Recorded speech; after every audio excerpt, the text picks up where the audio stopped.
Viewers എല്ലാവർക്കും ദിജോസ് വേൾഡിൻ്റെ പുതിയൊരു വീഡിയോയിലേക്ക് സ്വാഗതം. നമ്മളിപ്പോൾ തുടരെയായിട്ട് ഇംപ്ലാന്റേഷൻ സക്സസ്ഫുൾ ആവാനായിട്ടുള്ള വീഡിയോസ് ചെയ്യുന്നുണ്ട്. നിങ്ങൾ ഈ വീഡിയോസൊക്കെ കണ്ടിട്ടില്ലെങ്കിൽ നിങ്ങളൊന്ന് കണ്ടു നോക്കുക കേട്ടോ. സക്സസ്ഫുൾ ഇംപ്ലാന്റേഷൻ ടിപ്സും ഫെർട്ടിലിറ്റി ഇംപ്രൂവിങ് പ്ലേലിസ്റ്റും അതിൽ നമ്മുടെ ചാനലിലെ പ്ലേലിസ്റ്റ് എന്നുള്ളൊരു ഭാഗത്ത് അവൈലബിൾ ആണ്. നമ്മൾ ഈ ഇംപ്ലാന്റേഷൻ സക്സസ്ഫുൾ ആവാനായിട്ട് ശ്രമിക്കുക എന്ന് പറയുമ്പോഴേക്കും നമ്മൾ നമ്മുടെ ഭാഗം ചെയ്ത് കഴിഞ്ഞ് കഴിഞ്ഞാൽ, നമ്മുടെ ശരീരത്തിനെ ഒന്ന് സപ്പോർട്ട് ചെയ്ത് കൊടുത്തു കഴിഞ്ഞ് കഴിഞ്ഞാൽ അതുമൂലം നമ്മൾ പ്രഗ്നൻ്റ് ആകാനായിട്ടുള്ള സാധ്യത ഒരുപാട് ഇൻക്രീസ് ആകും. സാധാരണ പലരും ചിന്തിക്കാറുണ്ട്, ഓവുലേഷൻ സമയത്ത് ഫിസിക്കൽ കോണ്ടാക്ട് ചെയ്തു, ബാക്കിയുള്ളതെല്ലാം ശരീരത്തിൽ നടക്കുന്ന കാര്യങ്ങളാണല്ലോ, യൂട്രസിൽ ഉണ്ടാകുന്ന കാര്യങ്ങളാണല്ലോ എന്ന് എല്ലാവരും ചിന്തിക്കാറുണ്ട്.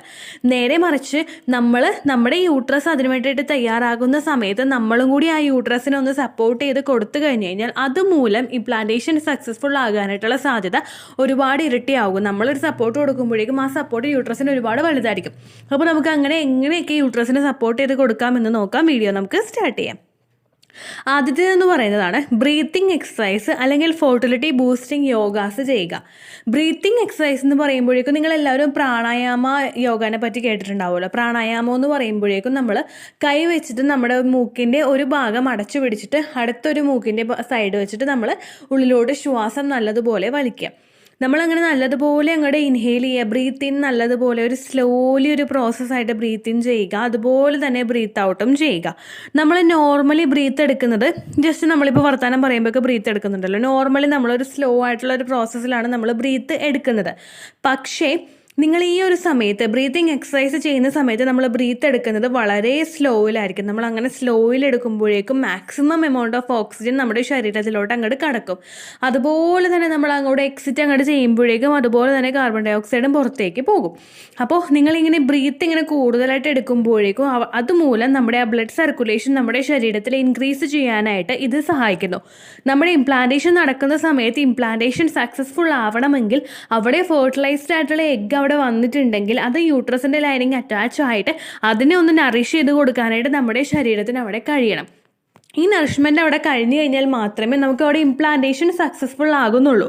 അപ്പോൾ നിങ്ങൾക്ക് ഇംപ്ലാന്റേഷൻ സക്സസ്ഫുൾ ആകണം എന്ന ആഗ്രഹമുണ്ടെങ്കിൽ ഒന്നുകിൽ ബ്രീത്തിങ് എക്സസൈസ് ചെയ്യുക, അല്ലെങ്കിൽ ഫെർട്ടിലിറ്റി ബൂസ്റ്റിംഗ് ആയിട്ടുള്ള യോഗാസ് നമ്മൾ ചെയ്യുക. ഈ ഫെർട്ടിലിറ്റി ബൂസ്റ്റിംഗ് ആയിട്ടുള്ള യോഗാസ് നമ്മൾ മാക്സിമം മറ്റുള്ള ചെയ്യുന്ന യോഗ പോസുകളെയൊക്കെ അപേക്ഷിച്ചിട്ട് ഫെർട്ടിലിറ്റി ബൂസ്റ്റിംഗ് എന്ന് പറഞ്ഞ് സെപ്പറേറ്റ് ഒരു കാറ്റഗറിയിൽ യോഗാസനാസ് ഉണ്ട്. ഈ യോഗാസ് എല്ലാം ചെയ്യുന്നത് എങ്ങനെയാണെന്ന് വെച്ച് കഴിഞ്ഞാൽ, നമ്മുടെ പെൽവിക്കിൻ്റെ ഭാഗത്തോട്ട് കുറച്ചൊന്ന് പ്രഷർ കൊടുക്കുന്നു. നമ്മുടെ യൂട്രസിൻ്റെ ഭാഗത്തോട്ട് നമുക്ക് നാഭിക്ക് താഴെ സ്ഥിതി ചെയ്യുന്ന നമ്മുടെ ആ പൊക്കിളിൻ്റെ താഴെ സ്ഥിതി ചെയ്യുന്ന ആ യൂട്രസിൻ്റെ ഭാഗത്തോട്ട് ബ്ലഡ് സർക്കുലേഷൻ കൂടുതലായിട്ട് ഇൻക്രീസ് ചെയ്യുന്നതിന് വേണ്ടിയിട്ട് ഈ ഫെർട്ടിലിറ്റി യോഗാസനാസ് നമ്മളെ ഒരുപാട് ഹെൽപ്പ് ചെയ്യുന്നു. അങ്ങനെയുള്ള യോഗാസനാസ് നിങ്ങൾ ചെയ്യുകയാണെങ്കിൽ, for example butterfly pose, cobra pose, 8 walking തുടങ്ങിയിട്ടുള്ള എക്സസൈസുകളൊക്കെ നിങ്ങൾ ചെയ്യുകയാണെങ്കിൽ ഇതുമൂലം നിങ്ങളുടെ ആ ഒരു ഫെർട്ടിലിറ്റി ഇൻക്രീസ് ചെയ്യുന്നതിനും ഇംപ്ലാന്റേഷൻ ആകാനായിട്ടുള്ള സാധ്യത ഇൻക്രീസ് ചെയ്യുന്നതിനും സഹായിക്കുന്നു. നിങ്ങൾ ഇത്രയും നാളായിട്ട് ആ ഒരു മെത്തേഡ് ഫോളോ ചെയ്തിട്ടില്ല എങ്കിൽ ഇന്ന് നിങ്ങൾ ഫോളോ ചെയ്ത് നോക്കുക. നിങ്ങൾക്ക് ഇംപ്ലാന്റേഷൻ സക്സസ്ഫുൾ ആവാനായിട്ട് അത് സഹായിക്കും കേട്ടോ. നമ്മുടെ ചാനലിൽ അത് ഫോളോ ചെയ്തിട്ട് യാതൊരു കംപ്ലൈൻറ്റും ഇല്ലാതെ പ്രഗ്നൻ്റ് ആകുന്നുണ്ടായിരുന്നില്ല ഒരു കുട്ടി. അപ്പോൾ ഈ ഒരു ടിപ്സ് കണ്ടിന്യൂസ് ആയിട്ട് ഫോളോ ചെയ്തപ്പോഴേക്കും പ്രഗ്നൻസി സക്സസ്ഫുൾ ആയി എന്ന് നമ്മുടെ ചാനലിൽ പറഞ്ഞിട്ടുണ്ടായിരുന്നു കേട്ടോ. അപ്പോൾ നിങ്ങൾ ആ ടിപ്സ് ഫോളോ ചെയ്യാം. രണ്ടാമതായിട്ട് നിങ്ങൾ ശ്രദ്ധിക്കേണ്ട കാര്യമാണ് ഫോളിക് ആസിഡ്, അതുപോലെ തന്നെ മൾട്ടി വിറ്റമിൻ ടാബ്ലറ്റ്സോ അല്ലെങ്കിൽ ഫുഡോ ഐറ്റംസോ നിങ്ങൾ എടുക്കുക. ഫോളിക് ആസിഡ് എന്ന് പറയുന്നത് നമ്മൾ ആ ഒരു പ്രഗ്നൻസി സപ്പോർട്ട് ചെയ്യാൻ, ഏർലി സ്റ്റേജിൽ ഇംപ്ലാന്റേഷൻ ഒന്നും ഇല്ലാതെ പ്രഗ്നൻസി സപ്പോർട്ട് ചെയ്യാനായിട്ട് നമ്മളെ സഹായിക്കുന്ന ഒന്നാണ്. ഏറ്റവും കൂടുതൽ ഫസ്റ്റ് ട്രൈമസ്റ്ററിലാണ് കുഞ്ഞിൻ്റെ ഗ്രോത്ത് നടന്നു വരുന്നത്. ഈ ഫസ്റ്റ് ട്രൈമസ്റ്ററിൽ തന്നെയാണ് മിസ്കാരേജ് ഏറ്റവും കൂടുതൽ ഉണ്ടാകാനായിട്ട് സാധ്യതയും ഉണ്ടാകുന്നത്. അപ്പോൾ നമ്മുടെ ശരീരത്തിലെ കുഞ്ഞിൻ്റെ ഗ്രോത്തിന് വേണ്ടുന്നതായിട്ടുള്ള ഫോളിക് ആസിഡോ മൾട്ടി വിറ്റമിൻസോ കാൽസ്യമോ അയേണോ ഒന്നും തന്നെ ഇല്ല എങ്കിൽ അതുമൂലം നമുക്ക് ഏർലി സ്റ്റേജിൽ തന്നെ മിസ്കാരേജ് ഉണ്ടാകും. നമ്മൾ പോലും അറിയുന്നതിന് മുൻപ് തന്നെ നമുക്ക് കെമിക്കൽ പ്രഗ്നൻസി ഉണ്ടാകാനായിട്ടുള്ള സാധ്യതയും വളരെയധികം കൂടുതലാണ്. ഇത് ഒഴിവാക്കാൻ വേണ്ടിയിട്ട് നിങ്ങൾ പ്രഗ്നൻസി ട്രൈ ചെയ്യുന്നുണ്ടെങ്കിൽ ആ ഒരു സമയം മുതൽ തന്നെ ഫോളിക് ആസിഡിൻ്റെ മെഡിസിനോ അതല്ലെങ്കിൽ മൾട്ടി വിറ്റമിൻ ടാബ്ലറ്റ്സോ നിങ്ങൾ എടുക്കാനായിട്ട് ശ്രദ്ധിക്കുക. ഇനി ഇത് നിങ്ങൾക്ക് മൾട്ടി വിറ്റമിൻ ടാബ്ലറ്റ്സും അതുപോലെ ഫോളിക് ആസിഡ് നിങ്ങൾക്ക് എടുക്കാനായിട്ട് താല്പര്യമില്ല എങ്കിൽ നിങ്ങൾ ഒരു ദിവസം ഒരു പച്ചക്കറി, അതുപോലെ തന്നെ ഒരു ഫ്രൂട്ട്, നട്ട്സ്, എഗ്ഗ്, മുട്ട, എഗ്ഗ്, പാല് അങ്ങനെയുള്ള എന്തെങ്കിലും നിങ്ങൾ എടുക്കുക കേട്ടോ. ഇതെല്ലാം നിങ്ങൾ ഫെർട്ടിലിറ്റി ഇൻക്രീസ് ചെയ്യാനായിട്ട് ഒരുപാട് സഹായിക്കും. മൂന്നാമതായിട്ട് നമ്മൾ ചെയ്യേണ്ട കാര്യമാണ് സീഡ് സൈക്ലിംഗ് നിങ്ങൾ ചെയ്യുക. ഈ സീഡ് സൈക്ലിംഗ് എന്ന് പറയുമ്പോൾ നമ്മൾ 4 ടൈപ്പ് സീഡ്സ് ഉപയോഗിച്ചിട്ട് നമ്മുടെ ഒരു ഹോർമോൺ ബാലൻസ് ഒന്ന് കറക്റ്റ് ആക്കി കൊണ്ടുപോവുകയാണ് ചെയ്യാറ്.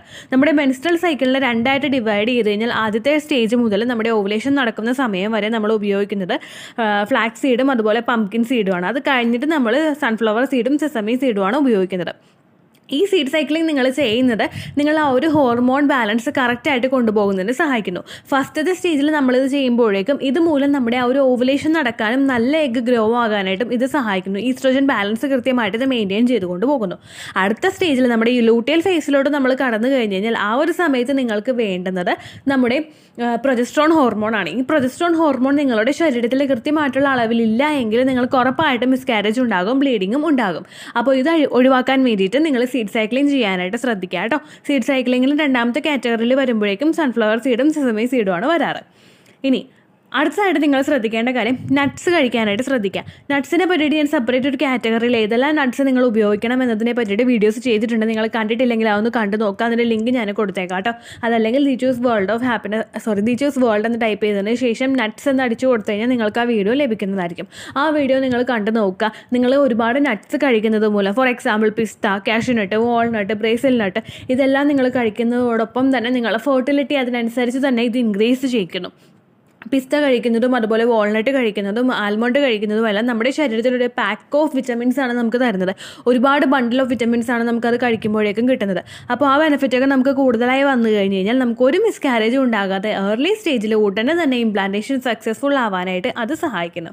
5ാമതായിട്ട് നിങ്ങൾ ശ്രദ്ധിക്കേണ്ട കാര്യമാണ് സ്ട്രെസ് ഒന്നുമില്ലാതെ ഹാപ്പി ആയിട്ടിരിക്കാനായിട്ട് ശ്രദ്ധിക്കുക. സ്ട്രെസ്സിനെ പറ്റി കൂടുതലായിട്ട് ഞാൻ പറയുന്നില്ല, ഒരുപാട് വീഡിയോസിൽ ഞാൻ അതിനെപ്പറ്റി സംസാരിച്ചിട്ടുണ്ട് കേട്ടോ. അപ്പോൾ നിങ്ങൾ മാക്സിമം ഹാപ്പി ആയിട്ടിരിക്കാനായിട്ട് ശ്രദ്ധിക്കുക. നിങ്ങൾ എത്രത്തോളം ടെൻഷൻ അടിക്കുന്നോ അത്രത്തോളം നിങ്ങളുടെ ഇംപ്ലാന്റേഷൻ ഫെയിൽ ആകും എന്ന് മാത്രം നിങ്ങൾ ചിന്തിക്കുക.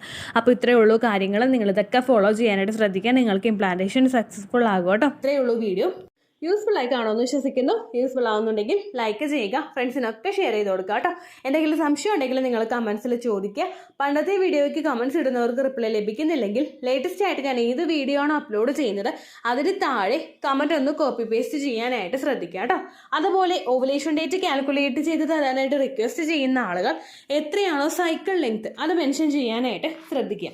സൈക്കിൾ ലെങ്ത് എന്നതുകൊണ്ട് ഉദ്ദേശിച്ചത് ഓരോ മാസവും എത്ര ദിവസം കൂടുമ്പോഴാണോ ബ്ലീഡിങ് വരുന്നത് അതാണ് സൈക്കിൾ ലെങ്ത്. കഴിഞ്ഞ മാസം ഒരു 8-ാം തീയതിയാണ് ബ്ലീഡിങ് ആയതെങ്കിൽ ഈ മാസം 6-ാം തീയതിയാണ് ബ്ലീഡിങ് ആയതെങ്കിൽ കഴിഞ്ഞ മാസം 8-ാം തീയതി മുതൽ ഈ മാസം 6-ാം തീയതി വരെ എത്ര ദിവസമുണ്ടോ അത് കാലണ്ടറിൽ എണ്ണി തിട്ടപ്പെടുന്നതാണ് നിങ്ങളുടെ സൈക്കിൾ ലെങ്ത്. സൈക്കിൾ ലെങ്ത് നമ്മൾ കൃത്യമായിട്ട് കാൽക്കുലേറ്റ് ചെയ്യുകയാണെങ്കിൽ ഓവുലേഷൻ ഡേറ്റ് എളുപ്പത്തിൽ കണ്ടുപിടിക്കാൻ വേണ്ടിയിട്ട് ഒരുപാട് ആപ്ലിക്കേഷൻസും ഒരുപാട് ഓൺലൈൻ ആയിട്ടുള്ള വെബ്സൈറ്റുകളും ഇന്ന് നമുക്ക് അവൈലബിൾ ആണ്. പ്ലേ സ്റ്റോറിൽ പോയിട്ട് ഓൺലൈൻ ഓവുലേഷൻ ട്രാക്കർ എന്ന് ടൈപ്പ് ചെയ്ത് കഴിഞ്ഞാൽ നിങ്ങൾക്ക് അതുമായിട്ട് ബന്ധപ്പെട്ടിട്ടുള്ള ആപ്ലിക്കേഷൻസ് കിട്ടും. അത് പറ്റുന്നില്ല എങ്കിൽ ഗൂഗിളിൽ പോയിട്ട് ഓൺലൈൻ ഓവുലേഷൻ കാൽക്കുലേറ്റർ എന്ന് ടൈപ്പ് ചെയ്ത് കഴിഞ്ഞാൽ അതുമായിട്ട് ബന്ധപ്പെട്ടിട്ടുള്ള വെബ്സൈറ്റുകൾ നിങ്ങൾക്ക് കിട്ടും. അതിൽ നിങ്ങളുടെ ലാസ്റ്റ് മന്തിലെ മെൻസ്ട്രേഷൻ്റെ ഡേറ്റും ഒപ്പം ഞാൻ ഈ പറഞ്ഞ രീതിക്ക് നിങ്ങൾ കാൽക്കുലേറ്റ് ചെയ്യുന്ന സൈക്കിൾ ലെങ്ത്തും എൻ്റർ ചെയ്ത് കൊടുക്കുകയാണെങ്കിൽ നിങ്ങൾക്ക് കൃത്യമായിട്ട് ഓവുലേഷൻ ഡേറ്റ് കണ്ടുപിടിക്കാനായിട്ട് സാധിക്കും. ഫെർട്ടൈൽ ടൈം പീരീഡും നിങ്ങൾക്ക് കിട്ടും. അതായത് എത്ര ദിവസം മുതൽ കോൺടാക്ട് ചെയ്ത് തുടങ്ങിക്കഴിഞ്ഞാൽ നിങ്ങൾ പ്രഗ്നൻ്റ് ആകും എന്നുള്ളൊരു ഡേറ്റും നിങ്ങൾക്ക് പ്രോപ്പറായിട്ട് കിട്ടും കേട്ടോ.